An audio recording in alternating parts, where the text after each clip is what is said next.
I think life in the future will be very different from the present. Waxaan filayaa in nolosha mustaqbalka ay aad ugu duwanaan doonto tan hadda.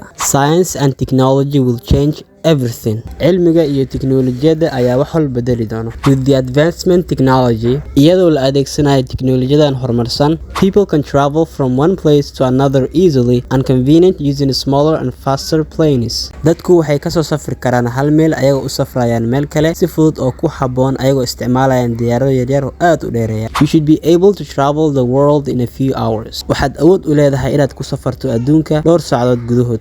Besides, everyone will have modern computers. Taa ka sokow qof kasta wuxuu yeelan doonaa kombiyuutaro casri ah. Internet will be free and available to everyone. Internetku wuxuu ahaan doonaa bilaash oo qof waliba heli kara. We will not only go to the moon, go around the planets to see the scenery. Kaliya ma aadi doono dayax waxaan ku soo wareegi doonaa meerayaasha saan u aragno muuqaalkooda. But also stay there for a long time. Oo halkaasaan joogayno waqti aad u dheer. If the earth is too crowded and polluted for human habitation, haddii meerahan dhulku iriiri noqdo oo dadkii ay wasaqeeyaan, we will go to the moon or other planets to live. Waxaan aadi doonaa meeraha dayaxa ama meerayaal kale oo si aan ugu noolaano. Haddii ashirkaa ka heshay fadlan like garee saaxiibadaan u sii share garee.